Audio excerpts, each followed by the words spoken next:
तुम रिकॉर्डिंग चालू। कौन है? इसके पहले का दिखा मामले हाँ दिखा रहा हूँ ना बेटा, 1 मिनट, 1 मिनट बेटा, तुम चिंता मत करो बेटा।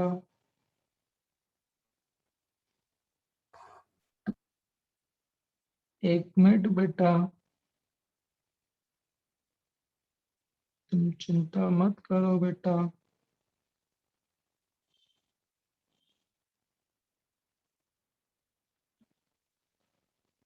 तुम लोग जब तक इन हो रहे थे, जब तक मैंने ये इतना लिख दिया, क्या बोलते हो? थोड़ा समय बचा रही, लिख लो, फिर समझा रहा हूँ। सर पहले वाला ये पेज दिखाएंगे? नहीं, इसके पहले कुछ नहीं था बेटा, इसके पहले कुछ नहीं था, यहीं से लिख। इसके पहले थोड़ी ना था, इसके पहले तो लिख लिया था ना अपन ने। स्टीफन्स लॉ यहाँ से चालू हो रहा है, फिर अभी मैं नोट भेजूंगा, उसमें लिखना। आप लोग सबसे पहले देखो बेटा, सबसे पहले आप लोग सुनो, अभी 1 मिनट सुनना सुनना सुनना, लिखना बंद करो, 1 मिनट सुनो। तो स्टीफन्स लॉ की डेफिनेशन याद रखनी पड़ेगी। अभी पिछले वाले भाई किरचॉफ ने क्या बोला?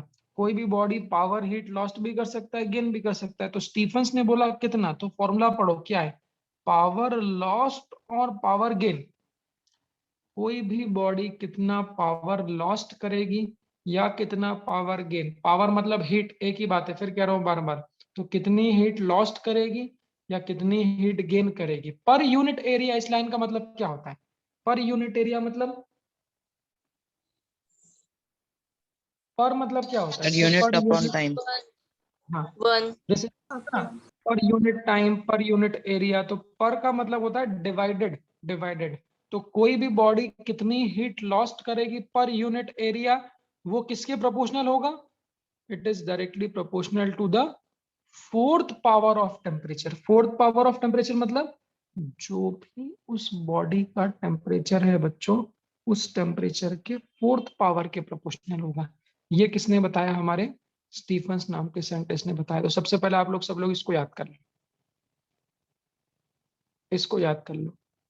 तो पावर लॉस्ट और power gain by unit area is proportional to the fourth power of its temperature. अब ये लॉ क्या है समझाऊंगा भी और याद भी करूंगा। तो मैंने बोला क्या, कोई भी बॉडी, हमने क्या बोला, कोई भी बॉडी जो पावर लॉस्ट करेगी तो वो लॉस्ट किसके कारण करेगी? उसके टेम्परेचर के कारण। और जो गेन करेगी वो गेन किसके कारण करती है? सराउंडिंग के टेम्परेचर के कारण। तो अगर पावर लॉस्ट का फॉर्मूला लिखना है तो ये क्या है, ये क्या है? तो ये स्टीफन्स लॉ के अकॉर्डिंग क्या है कि पावर लॉस्ट पर यूनिट एरिया, एरिया से डिवाइड किया मतलब क्या होता है बच्चों? पर यूनिट एरिया। तो स्टीफन्स ने यही बोला है क्या कि पावर लॉस्ट अपॉन एरिया किसके प्रोपोर्शनल है? That is proportional to the temperature to the power 4। समझा? डेफिनेशन समझा? अब क्या इस एरिया को इधर आरएचएस में मल्टीप्लाई कर दूं? Yes sir.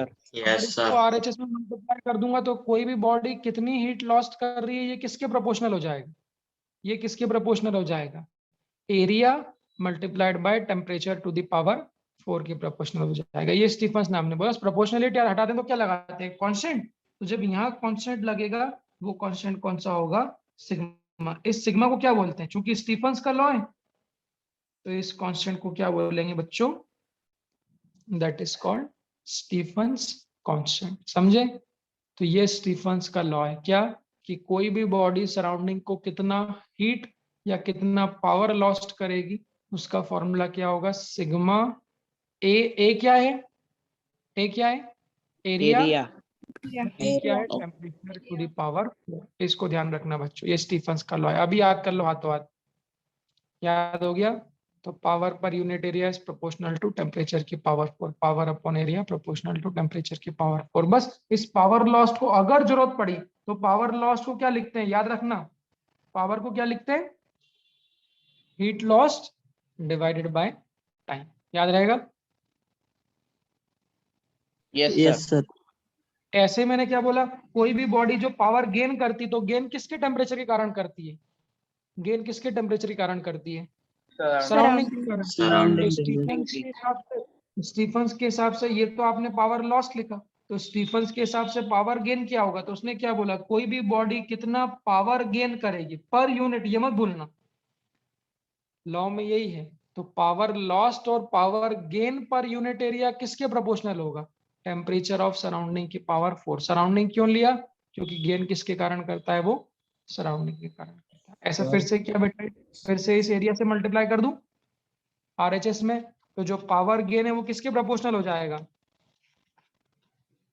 जो पावर गेन है वो किसके प्रोपोर्शनल हो जाएगा, area into temperature of surrounding की पावर 4। फिर से यहाँ प्रोपोर्शनल है, हटाओगे तो कांस्टेंट आएगा, तो वो कांस्टेंट क्या आ जाएगा, सिग्मा, जिसे हम लोग क्या बोलेंगे, स्टीफंस कांस्टेंट। तो पावर गेन का फॉर्मूला क्या बन जाएगा बच्चों, sigma A T S to the power 4। आसान है, दोनों सेम है। तो लॉस्ट के कारण क्या होगा, sigma A T to the power 4, और गेन क्या होगा, sigma A T S to the power 4। फिर से पावर गेन को क्या लिख सकता हूँ, तो इसको बार बार बोल रहा हूं, पावर को क्या लिख सकते हैं, heat gain divided by time. पिछले चैप्टर में इसी को हम लोग क्या लिख देते, हीट करंट लिख देते थे।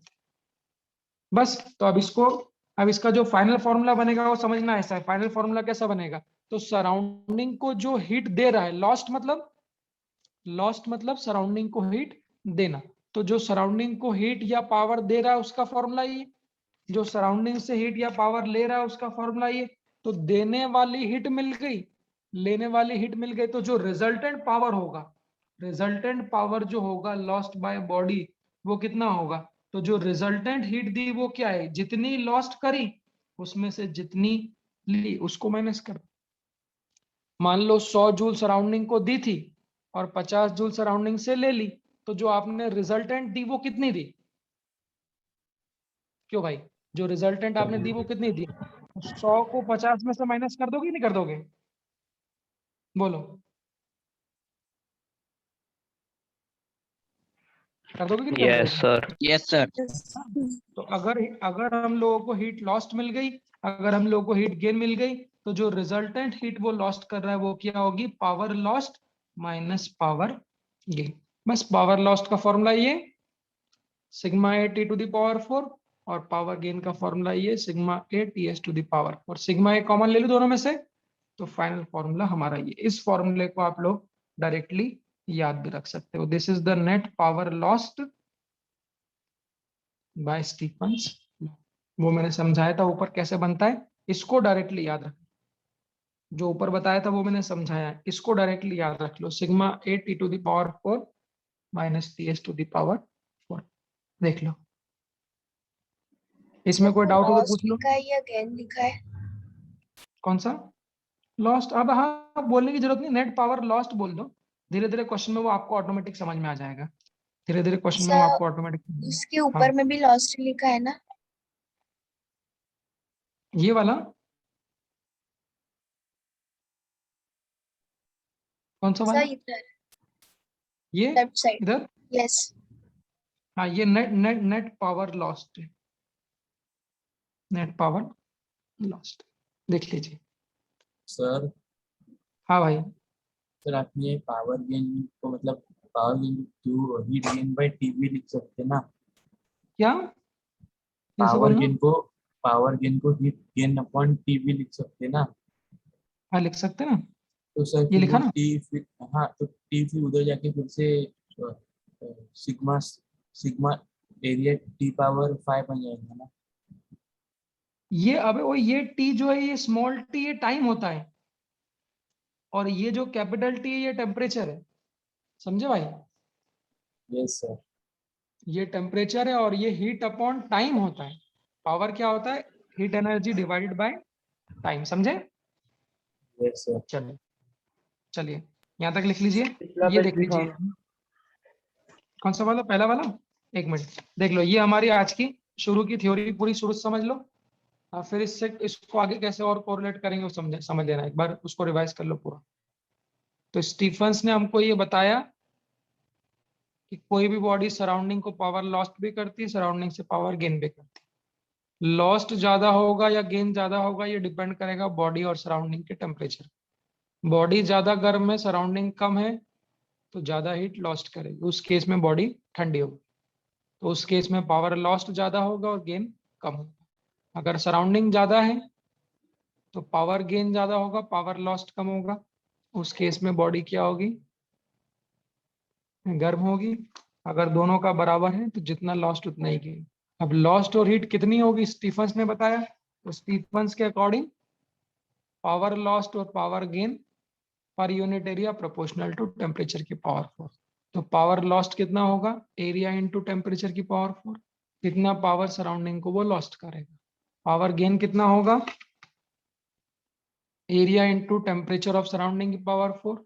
बस सराउंडिंग को हीट लॉस्ट भी करी, सराउंडिंग से हीट ली भी, तो जो नेट हीट लॉस्ट करी है वो कितनी, कि कितनी लॉस्ट करी माइनस कितनी ली।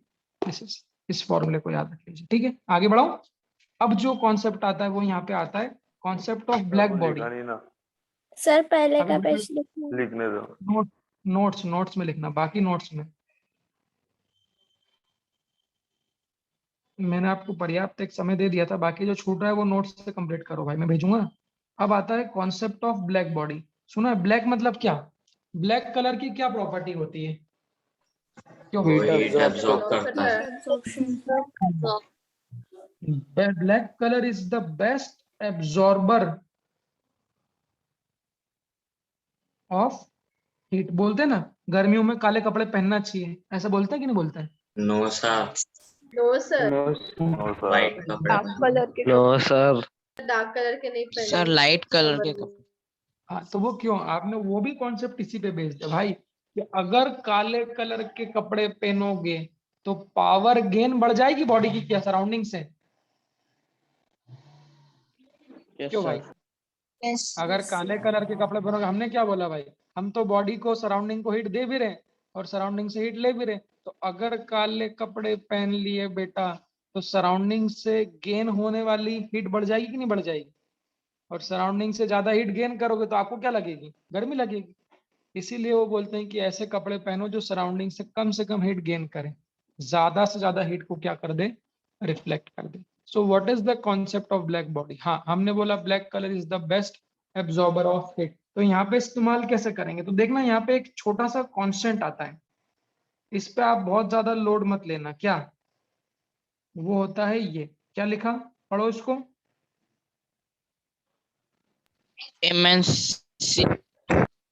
एमिसिविटी। थोड़ी स्पेलिंग मैंने गलत लिख दी है, थोड़ा स्पेलिंग को समझ लेना। हाँ इसको बोलते हैं एमिजिबिलिटी। क्या बोलते हैं, एक कांस्टेंट है, इसको हम लोग बोलते हैं एमिजिबिलिटी। अब एमिजिबिलिटी यहाँ पे क्या होता है, एमिजिबिलिटी का यहाँ पे क्या रोल है, तो यहाँ पर ध्यान रखिए इस चैप्टर में हम लोग बॉडीज को दो प्रकार की बॉडी कंसिडर करते हैं। एक बॉडी कौन सी, ब्लैक बॉडी, और दूसरों को हम कहते हैं जनरल बॉडी। ब्लैक बॉडी और जनरल बॉडी में क्या फर्क होता है समझिए। तो हमने बोला अगर ब्लैक कलर की तो वो क्या करेगी, परफेक्टली एब्जॉर्ब करेगी पूरी तरह से 100%। और जो दूसरे कलर की बॉडी है वो क्या करेगी, अगर लाल कलर की पहनी है, पीले कलर की शर्ट पहनी है, तो वो कंप्लीटली हीट को एब्जॉर्ब नहीं करती। तो वो सिर्फ एक छोटी सी बात है जो न्यूमेरिकल में यहाँ पे इस्तेमाल आती है, उसके अलावा और कोई चीज नहीं। तो आप लोग सोचना मत यार ये क्या नाम दे दिया एमिसिविटी फालतू है, सब कांस्टेंट है, इस पे हमको कोई विचार नहीं करना है। मेरे लिए आपको सिर्फ ये बताना है कि ब्लैक बॉडी के लिए एमिसिविटी ई की वैल्यू 1 होती है, ई एक कांस्टेंट है। तो ब्लैक बॉडी के लिए एमिसिविटी की वैल्यू कितनी होती है, 1 होती है। और दूसरी अगर कोई बॉडी है ब्लैक के अलावा कोई से भी कलर की बॉडी है तो उसके लिए एमिसिविटी की वैल्यू 0 से 1 के बीच में होती है, समझ लो इसको। सिर्फ एक कांस्टेंट है, इसको याद रखना है, इसमें ज्यादा दिमाग मत लगाना, सिर्फ इसको याद रखना कि ब्लैक बॉडी है। क्वेश्चन में बोलेगा आइडियल ब्लैक बॉडी, तो आपको याद रखना है कि यार आइडियल ब्लैक बॉडी है, इसका मतलब black colour is a perfect absorber and perfect emitter. तो उसके लिए एमिसिविटी की वैल्यू 1 होती है। और अगर ब्लैक के अलावा कोई दूसरी बॉडी है तो उसके लिए एमिसिविटी की वैल्यू 0 से 1 के बीच हो, एक कांस्टेंट है, कहीं भी हो, 0.5, 0.6, 0.7 कुछ भी हो सकती है। तो जो हमारा फॉर्मूला है वो फॉर्मूला कौन सा था, तो हमारा ये फॉर्मूला है। अब इस फॉर्मूले को अगर जनरल बॉडी के लिए लिखेंगे तो वो फॉर्मूला क्या बन जाएगा वो देखना। अगर इसको जनरल बॉडी के लिए लिखूंगा फॉर्मूला तो कुछ न करना है, इसी फॉर्मूले में ई का मल्टीप्लाई कर दो। ई मतलब एमिजिबिलिटी का मल्टीप्लाई, बाकी क्या था यहाँ पे सिग्मा, सिग्मा क्या है स्टीफन्स कांस्टेंट, ई क्या है एमिजिबिलिटी, ए क्या है एरिया, टी क्या है टेम्परेचर ऑफ बॉडी और टीएस क्या है टेम्परेचर ऑफ सराउंडिंग। ये स्टीफन्स लॉ से फाइनल फॉर्मूला बनेगा। ये फॉर्मूला किसके लिए एप्लीकेबल है? ई मतलब किसके लिए? जनरल किसी भी बॉडी के लिए एप्लीकेबल है। इसी फॉर्मूले को अगर ब्लैक बॉडी के लिए लिखेंगे तो, अगर ब्लैक बॉडी के लिए लिखेंगे तो ई की वैल्यू को कितना रख दोगे आप 1। तो पावर का जनरल फॉर्मूला क्या हो जाएगा? पावर का फॉर्मूला ब्लैक बॉडी के लिए क्या हो जाएगा? ई की जगह 1 रख दोगे तो sigma A T to the power 4 minus T S to the power 4। Mike बंद कर लो जिसका चालू है। इस फॉर्मूले को आप डायरेक्टली याद कर लीजिए, ठीक है, देख लीजिए। जस्ट के पहले वाला पेज बताइए ना। बस इतना लिखना, जी sir. Concept of black body में इतना लिखना, black colour is a perfect absorber of heat, और ब्लैक कलर के लिए एमिसिविटी की वैल्यू कितनी होती है 1, और दूसरे सब सभी ब्लैक कलर की बॉडी, हाँ सब ब्लैक बॉडी एब्जॉर्ब ही करती है तो वो ठंडी भी तो एब्जॉर्ब कर सकती है ना। क्या सब ब्लैक बॉडी ठंडी एब्जॉर्ब ही करती है तो वो ठंडी भी एब्जॉर्ब कर सकती है ना। बेटा हीट को एब्जॉर्ब करती है, ठंडी कुछ चीज थोड़ी ना होता है, ठंड नाम की कोई चीज नहीं होता है, हीट होती है। हीट अगर कम एब्जॉर्ब करोगे, कम एब्जॉर्ब करोगे तो ठंड लगेगी, ज्यादा एब्जॉर्ब करोगे तो गर्मी लगेगी, है ना। मार्केट में ठंडी नहीं है, सराउंडिंग के टेम्परेचर से हीट पे डिपेंडेंट होती है। सराउंडिंग का टेम्परेचर बढ़ेगा तो सराउंडिंग में हीट बढ़ेगी, तो ज्यादा हीट एब्जॉर्ब कर लोगे, समझे। और सराउंडिंग का टेम्परेचर घटेगा तो हीट घटेगी, तो वो कम हीट एब्जॉर्ब करोगे, ठीक है। इसको लिख लो, ये कांस्टेंट है, इसको याद कर लो, लिख लिया। इसके बाद इस फॉर्मूले को भी लिख लो। ये हमारा फाइनल फॉर्मूला जो पूरा पढ़ाया, उसके बाद जो निचोड़ निकल रहा है वो ये है। तो जनरल किसी भी कलर की बॉडी के लिए ई मल्टीप्लाई कर देना, और ब्लैक बॉडी है तो ई की जगह सिर्फ 1 रख देना, बाकी पूरा फॉर्मूला सेम रहेगा। लिख लिया इसको? सर एक मिनट। हाँ, अब यहाँ पे एक नोट बना के भी बात लिखूंगा। टेम्परेचर की यूनिट क्या होती है?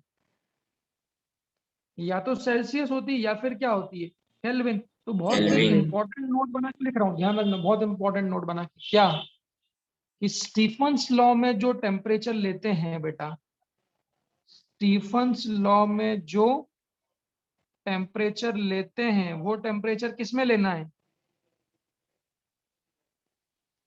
केल्विन में लेना है। ये विशेष तौर पे नोट लिखना। स्टीफन्स लॉ का जो फॉर्मूला यूज कर रहे हो, ये फॉर्मूला किसका है? स्टीफन्स लॉ का। तो इसमें जो टेम्परेचर यूज करते हैं वो किस में लेना है? केल्विन में। अगर डिग्री सेल्सियस में ले लोगे नहीं तो आंसर हमारा गलत आएगा, इस बात को ध्यान रखिएगा, ठीक है भाई।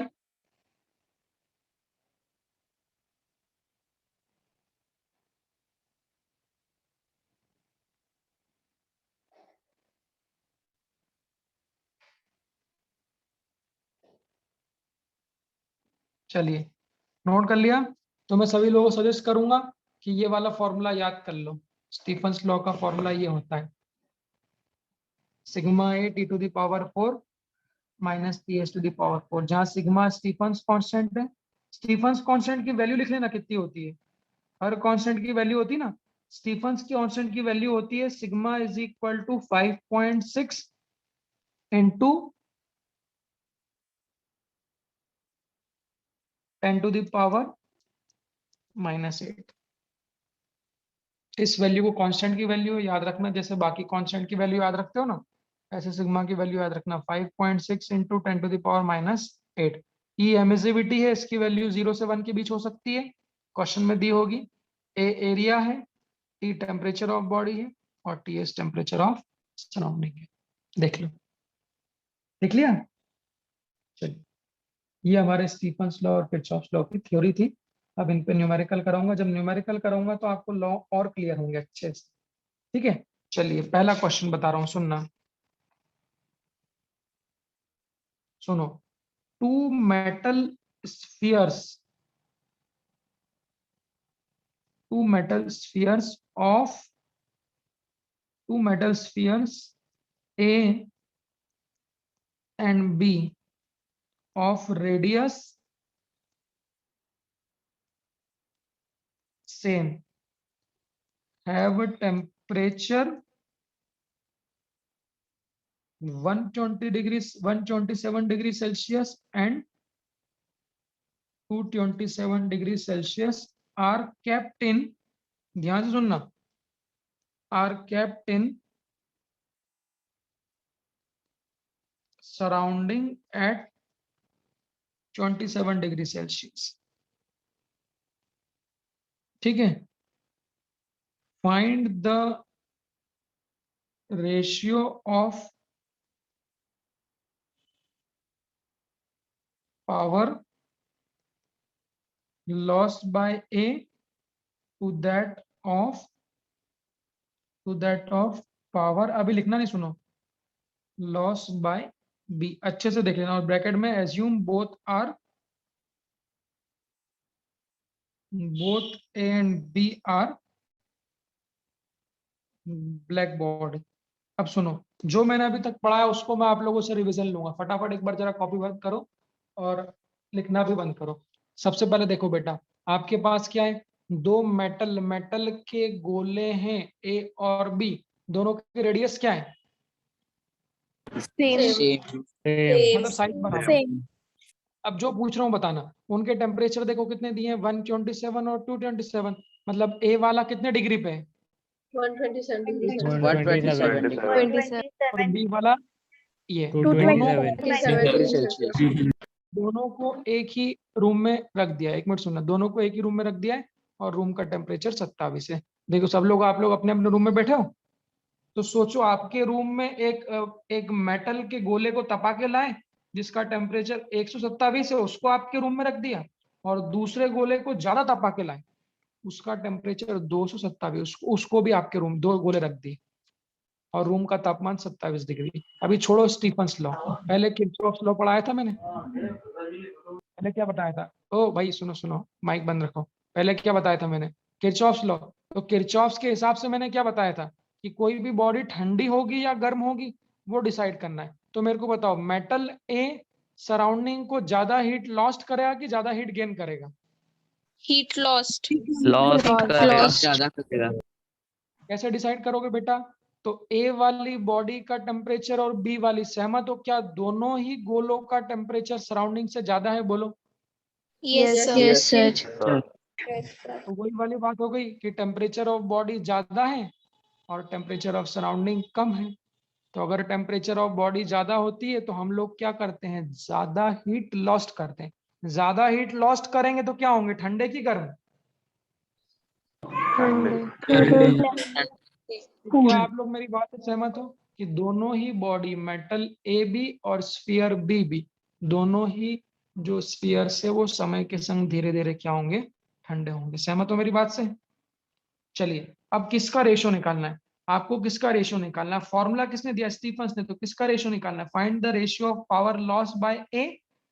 क्यों बच्चों, तो ए ने कितना पावर लॉस किया और बी ने कितना पावर लॉस किया, लॉस क्यों कर रहे हैं समझ में आ गया ना, क्योंकि टेम्परेचर ऑफ बॉडी सराउंडिंग से ज्यादा है। तो ए ने कितना लॉस किया और बी ने कितना लॉस किया, और एज्यूमिंग ब्रैकेट में ये लिखने का मतलब क्या होता है, दोनों ब्लैक बॉडी, इसका मतलब दोनों काले कलर के गोले हैं, इसका मतलब दोनों के लिए ब्लैक बॉडी बोल रहा है, मतलब क्या है, दोनों के लिए। अच्छा, मीटिंग खत्म होने में कितना टाइम बचा, एक बार बताओ मुझे, क्या मतलब बीच में खत्म नहीं हो जाए ये, 15 minutes। है ना, अभी तो टाइम है ना, आराम से। हाँ सुनो, दोनों पे काले रंग का पेंट पोत दिया, काले रंग का पेंट पोत दिया मतलब दोनों के लिए ए की वैल्यू 1। अच्छा एक बात मेरे को और बताना, दोनों मेटल्स की रेडियस से भी मतलब स्फीयर का सरफेस एरिया कितना होता है, एरिया से मैं by 3 pi r square। छंडुओं 4/3 नहीं आता बेटा, वो तो वॉल्यूम में आता है। 4πr², समझे क्या? कि 4/3 आता है। नहीं सर 4/3 वॉल्यूम में आता है। तो 4/3 वॉल्यूम का सर वॉल्यूम होगा अगर है ना भाई? तो ध्यान रखना, जिसने भी बोला था, मेरे को लगता है स्पंदन की आवाज थी। स्पंदन, Yes, sir. तुम्हारी आवाज थी क्या? हाँ, 4/3 नहीं आता भाई। 4πr², this is the surface area of, या मेरे को बताओ, क्या सरफेस एरिया रेडियस के प्रोपोर्शनल है, रेडियस के स्क्वायर के? क्यों बच्चों? तो अगर अगर मेटल्स की रेडियस सेम होती है बेटा, तो उनका सरफेस एरिया भी क्या होता है, सेम होता है। अच्छा, कल आप लोगों की छुट्टी रहेगी वैसे फिजिक्स की, सुन रहे हो क्या? कल आप लोगों की फिजिक्स की भौतिक चैप्टर की क्या रहेंगे, अवकाश रहेगा, अवकाश। तो आज 4:30 बजे अपन मिलेंगे। आज 4:30 बजे अपन डिस्कशन करेंगे कल के टॉपिक का, फॉर्मूलों का भी। आज मैं कुछ डिफरेंशिएशन इंटीग्रेशन के क्वेश्चन भी दूंगा, उसका भी डिस्कशन करेंगे। और भी क्वेश्चन जो जो भी हो सकते हैं वो दूंगा, उसका डिस्कशन कर लेंगे।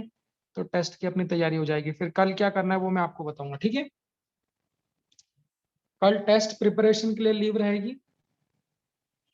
टेस्ट प्रिपरेशन के लिए कल लीव रहेगी। आप लोग बढ़िया प्रिपेयर करना, पूरे शुरू से आखिरी तक एक एक कॉन्सेप्ट को आप लोग रिवाइज करना अच्छे से। फिर टेस्ट के पहले मैं एक मीटिंग बुला के आप लोगों को वो भी बताऊंगा कि कैसे आप लोग अपने को टेस्ट अटेम्प्ट करना है, क्या करना है। तो संडे के दिन मॉर्निंग में बिफोर टेस्ट एक मीटिंग भी रखेंगे, एक डाउट सेशन भी रख लेंगे और एक मीटिंग भी रख लेंगे, ठीक है? चलिए, तो बच्चों मेरे को बताइए, अगर दोनों की रेडियस सेम है, मतलब दोनों का क्या सरफेस एरिया भी सेम होगा?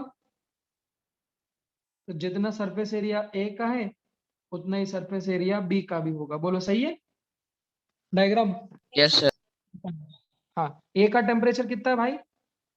टेम्परेचर ऑफ ए कितना है? 127 डिग्री सेल्सियस। और बी का है 227 डिग्री सेल्सियस। दोनों को रख दिया सराउंडिंग में, दोनों का सराउंडिंग का कितना है? 27 डिग्री सेल्सियस। ध्यान रखना, ये टेस्ट में आएगा बेटा ना, यहाँ तक जो पढ़ा रहा हूँ ये पार्ट। बस अब मैंने क्या बोला, फॉर्मूला क्या होता है, पावर लॉस्ट का फॉर्मूला क्या, स्टीफंस लॉ के हिसाब से आपको डायरेक्टली याद होना चाहिए। क्या होता है जनरल फॉर्मूला? बोलो क्या होता है? Sigma A to the power sigma है, T to the sigma T to a the power t to the 4 minus minus T TS to the power Ts 4. to the power 4. TS to the power 4।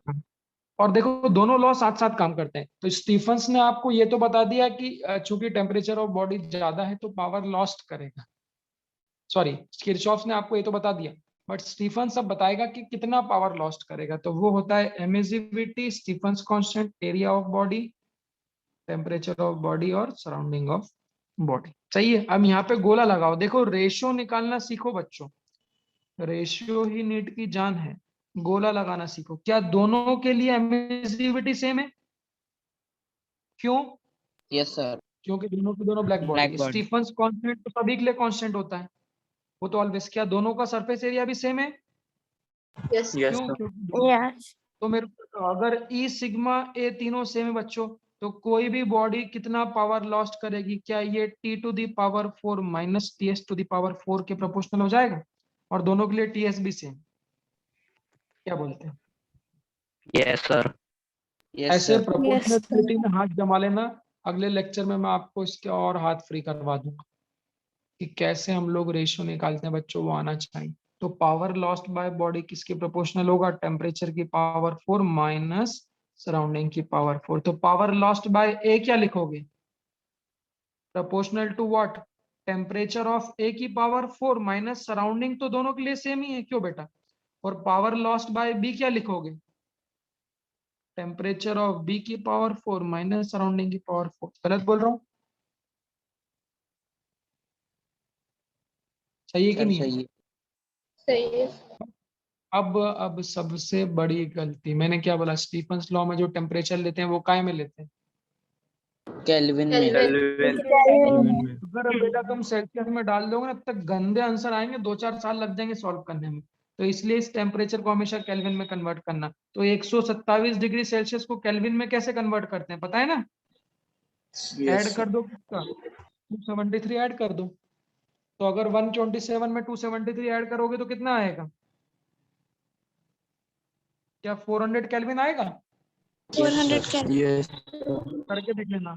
और B वाले का temperature अगर kelvin में convert करोगे तो कितना आएगा? 227 में 273 ऐड करो, वो वैल्यू देंगे कि परफेक्ट आंसर आए। तो क्या 500 केल्विन आएगा? 500 आएगा। मतलब ए वाले का तापमान कितना है? 400 केल्विन, और बी वाले का तापमान कितना है? 500 केल्विन। यहाँ रख दूं तो पावर लॉस्ट TS बाय को भी ए फाइंड करनी प्रोपोर्शनल पड़ेगी। टू, हाँ टीएस का कितना है बताओ? ओके ब्रॉस, टीएस का कितना है? 300 27 डिग्री सेल्सियस मतलब 300 केल्विन। क्यों बेटा? 27 डिग्री Yes, सेल्सियस मतलब 300 केल्विन। ऋतुज समझ में आ रहा है बेटा? ऋतुज और खुशी, कोई डाउट हो yes तो sir. पूछो। आ रहा है पक्का? हाँ सर. अभी मैं और लिख रहा हूँ, कोई डाउट हो तो पूछ लेना।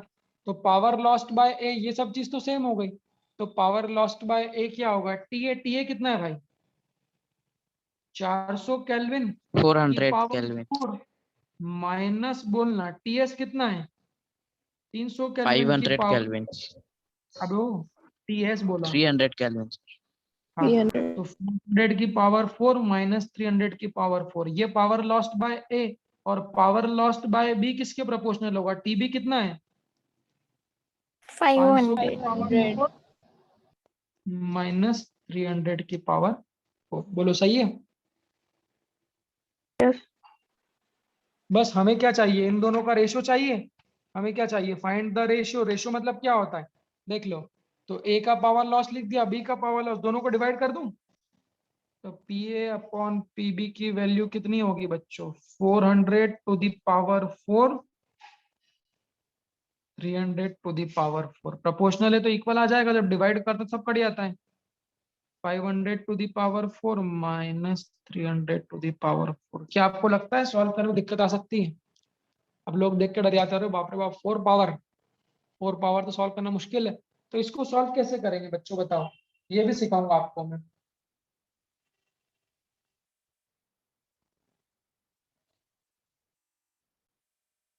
क्यों? इसको सॉल्व कैसे करेंगे मेरे को ये बताओ। क्या सभी में 2 जीरो कॉमन दिख रहे हैं तुमको? Yes, sir. Yes sir. तो सीख लेना, ऐसे कट जाते हैं। सभी से 2-2 जीरो अगर कॉमन निकाल लोगे बाहर तो ये double zero double zero double zero double zero गए। डबल जीरो गए तो फायदा हो गया ना। यहाँ कितना बचेगा सर? 4. 4. 4. 4 टू दी पावर 4, और यहाँ कितना बचेगा? 3 टू दी पावर 4। थोड़ा 3 बड़ा to हो the power जाएगा। 4 टू दी पावर 4 कितना होता है? 256। 256. क्यों बच्चों? हो जाएगा कि नहीं हो जाएगा? तो इस Yes. टाइम यहाँ के क्वेश्चन में ज्यादा कोई दिमाग नहीं लगाना है, सिर्फ थोड़ा सा पावर्स और रेशियो सॉल्व करना रहेंगे इस चैप्टर के क्वेश्चन में। ज्यादातर में यही आएगा, ध्यान रखना। तो power lost by A upon power lost by B कितना हो जाएगा बच्चों? 256। और 3 टू दी पावर 4 कितना होता है? 81. तो यहाँ लिख दूं माइनस 81। नीचे कितना आएगा अपॉन? बोलो, उंगली देखो यहाँ पे। 625. 5 टू दी 625. पावर 4 मतलब 625, और 3 टू दी पावर 4 मतलब 80। -8. देख लो, बताओ कितना आ रहा है सॉल्व करके।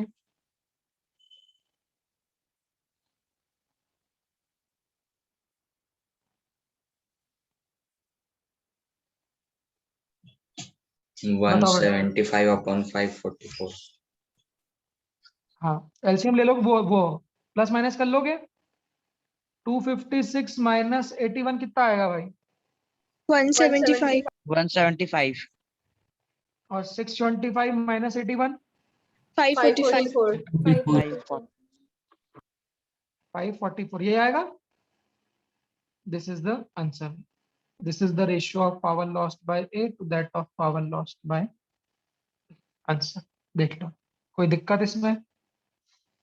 मैं ज्यादा सॉल्व मत करना फर्दर सर इसको। हाँ, सर सर एक मिनट। सराउंडिंग का टेम्परेचर क्या ली? 27। तो ये ए वाली बॉल का टेम्परेचर, बी वाले का 27, तीनों को सबसे पहले गलती हुई, ध्यान रखना, तीनों को केल्विन में कन्वर्ट कर लो, एरिया सेम है, सरफेस एरिया सेम कर दो, बस जो पावर होता है वो, अगर ये तीनों सेम है तो T⁴ - T, तो ए का पावर लिख दो TATS, बी का पावर लिख दो TBTS, दोनों को डिवाइड कर दो, 0 0 कट जाएगा, ध्यान रखना, और फर्दर सॉल्व कर लो। ठीक है भाई, देख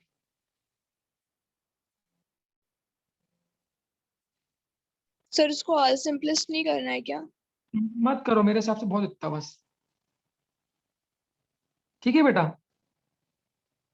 अब मेरे Yes, को sir. इसी एक रेशियो, इसी क्वेश्चन मेरे को ऐसा बताओ, अभी 5 में बचे ना, 1 मिनट 1 minute. सर एक ही मिनट बचा है। अच्छा 1 मिनट है का, 1 मिनट है, तो तुम लोग एक काम करो, फिर 4:30 बजे फिर से आना, सभी लोग विशेष तौर पे आएंगे 4:30